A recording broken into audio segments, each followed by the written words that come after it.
Terve ja tervetuloa Tampereelle SM-sprintin karsintaan.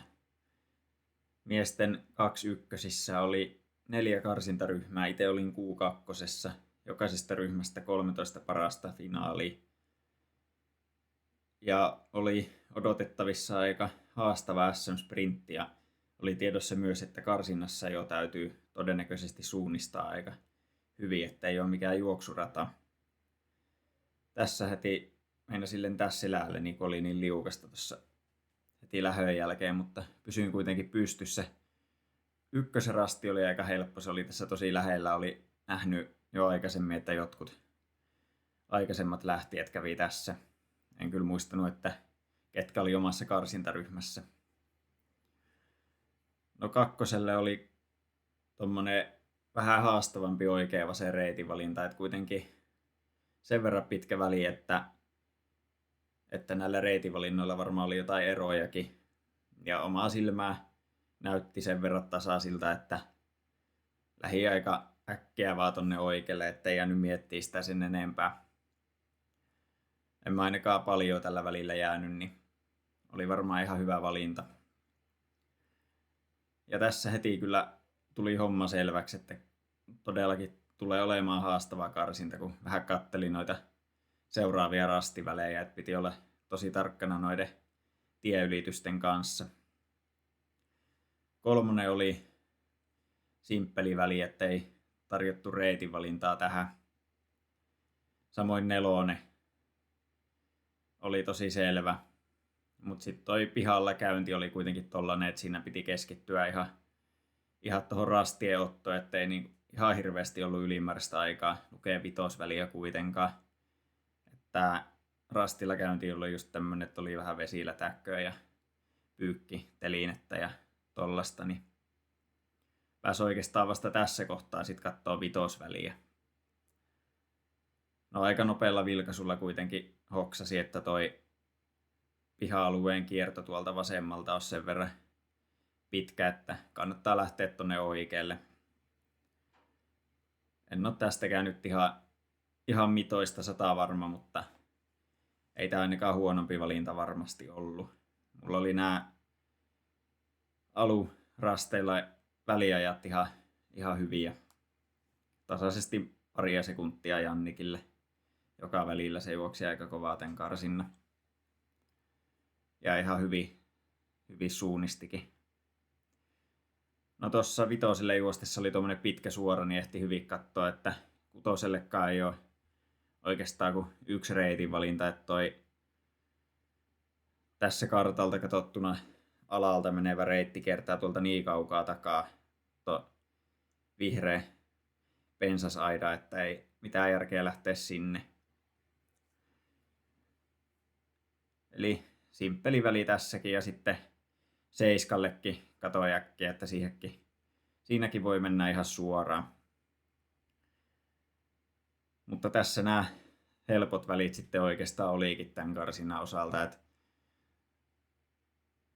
se oli ihan hyvä, ettei ihan alkuun lähtenyt sellaista tykitystä, mitä toi tosta melkein jopa seiskalta eteenpäin on.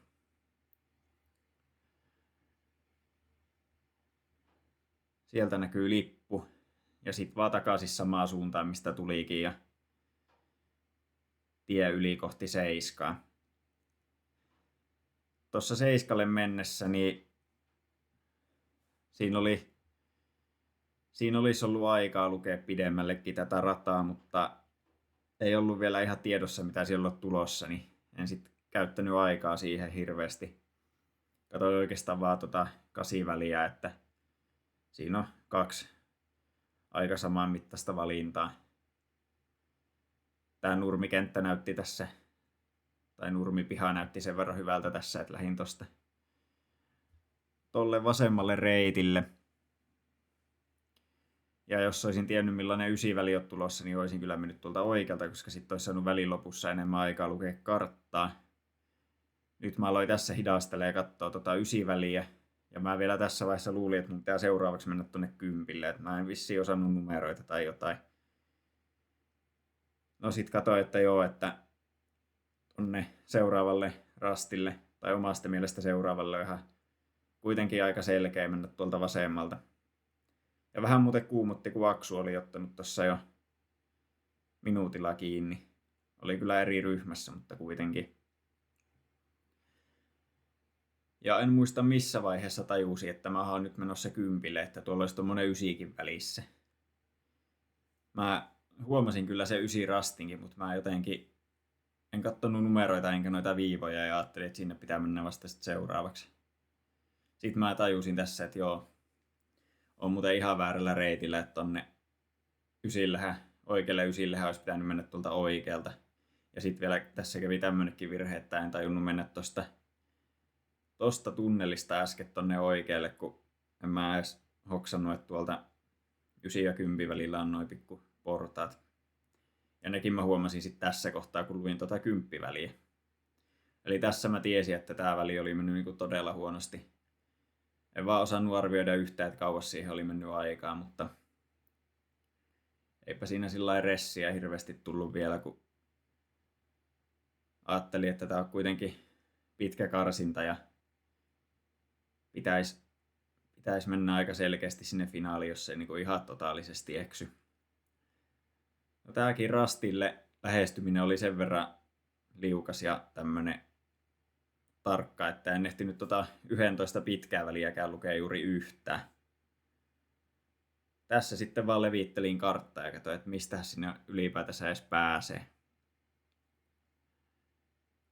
Aika pitkään mä tuossa seisoin ja sitten katsoin, että tuolta vasemmalta nyt ainakin pääsee, että mennään sinne. Ja kyllä mä myös katoin nopeasti, että miten kaukaa tuolta oikealta pitäisi kiertää ja ajattelin, että ei sieltä ainakaan lyhyempi ole. Niin lähdin sitten aika luottavaisesti tänne vasemmalle, että tiesin, että mulla on ihan hyvä reitinvalinta, että vaikka alussa joutui seisoon, niin näin pitkällä välillä se oli varmaan ihan sen arvosta. Ja ei tällä välillä nyt sillä ihan hirveästi tullut varmaan muihin tappioon kuin Jannikki. Mutta tässä kohtaa oli kyllä vähän semmoinen fiilis, että nyt ei ole kyllä homma ihan hallinnassa, että nyt pitää niinku oikeasti alkaa keskittyä tähän hommaan, että tiesin, että ei ole vielä mitään hätää, mutta tietysti haluaa myös sellaisen kohtuun hyvän tuloksen tuosta karsinnasta, että saa sellaisen loppupuoliskon lähtöpaikan, kun siellä saa paljon helpommin sitten se oikein kisafiiliksen siihen finaaliin. No tossa oli hyviä aikaa katsella noita paria seuraavaakin väliä. Aika pitkään mietin tuohon 12, että onko järkeä lähteä tonne kierreportaisiin. Ja olisinko mä tässä vielä vähän ennen rastia hidastanutkin ja vielä kattonut sitä. Joo, tässä mennään aika hitaasti. No päätin sitten kuitenkin tässä vielä rastilla, että en mä ota sitä riskiä, että mä lähden tonne portaisiin. Että ensinnäkin alun kierreportaat, sitten vähän pienet portaat tuossa vielä taaksepäin ja sitten vielä rastille uudet portaat, niin ajattelin, että tää on varmempi mennä täältä. Ja tää oli hyvä ratkaisu, että tästä tuli ihan hyviä väliaikoja tälle välille ja no seuraavallekin se oli niin lyhyt, että ei sinne ehtinyt häviä.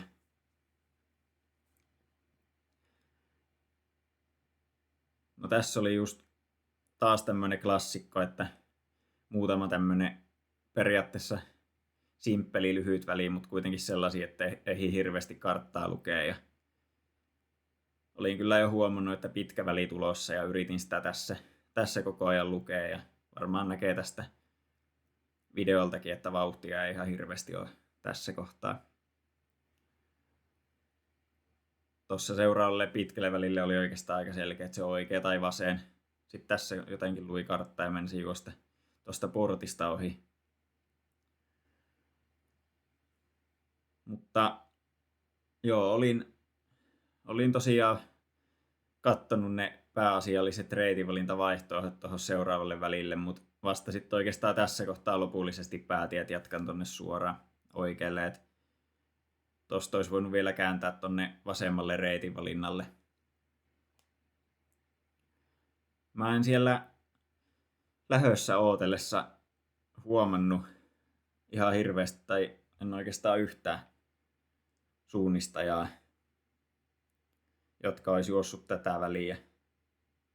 Vaikka sieltä periaatteessa olisi varmaan nähnyt aika hyvin tämän reitin valinnan juoksijoita, niin sen takia oli semmoinen pikkasen epävarma fiilis, että onkohan tässä nyt kuitenkin vähän huono valinta, kun ei nähnyt tämän valinnan juoksijoita, tai varmasti näin, mutta en vaan tajunnut, että ne oli tällä radan loppupäässä jo. Mutta tämä oli hyvä reitin valinta. Mä olin yksi tämän välin nopeimmista meidän ryhmässä. Jannikki tietysti juoksi tämänkin väliin aika paljon kovempaa. Siitä aika hapottavat portaat ja sitten vielä tonne sillalle vähän nousua. Kattelin tässä loppuradan valmiiksi, että siellä ei ole enää mitään jekkuja jäljellä. Ja tiesin, että kyllä tässä nyt ihan varmaan ainakin karsinta läpäistään, mutta kyllä mä ajattelin, että sijoitus voi olla siellä, ei nyt ainakaan missään 3 parhaan joukossa. Ja varsinkin kun näki tässä noita muita samaan aikaan ja minuutin perään lähtiöitä ja niihin verrattuna olin kyllä tosi jäljessä, että noi samaan aikaan lähtijät oli karannut jo kauas ja minuutin perään lähteneetkin oli ottanut jo ajat sitten kiinni. Niin vähän kyllä mietin, että mikähän juttu. Tossa vielä vähän varmisti ennen tuosta pusikon läpi juoksua, että ei kai se ollut tommonen tummanvihreä.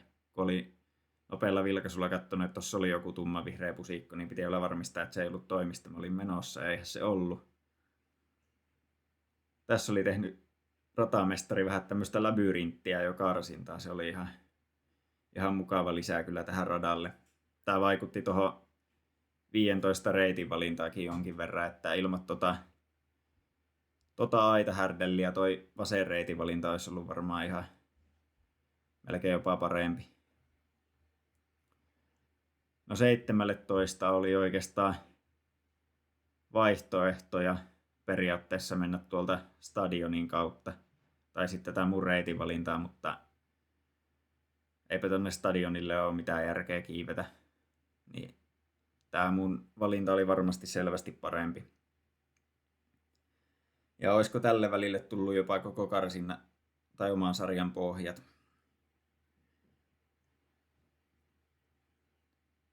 Mutta joo, se meni sitten kuitenkin ihan kohtalaisesti, että oli oman karsintaryhmän 3, niin sai ihan hyvän lähtöpaikan siihen finaaliin, joka sitten olikin vielä vähän haastavampaa suunnistusta, ja se menikin sitten multa vähän paremmin, kun osasi keskittyäkin ehkä vähän asiaa kuuluvalla tavalla, ja sieltä sitten 5 sijaa suomalaisista. Mutta joo, kiitos kun katsoitte videoja, ja jos katsoitte tänne asti, niin käykää ihmeessä katsoa tuolta mun kotisivuilta toi kartta, missä näkyy mun kaikki muutkin suunnistusvideot, ja kattokaa, jos löytyisi jotain sellaisia paikkoja, missä ette itse ole suunnistanut, ja menkää virtuaalisuunnistamaan. Moro!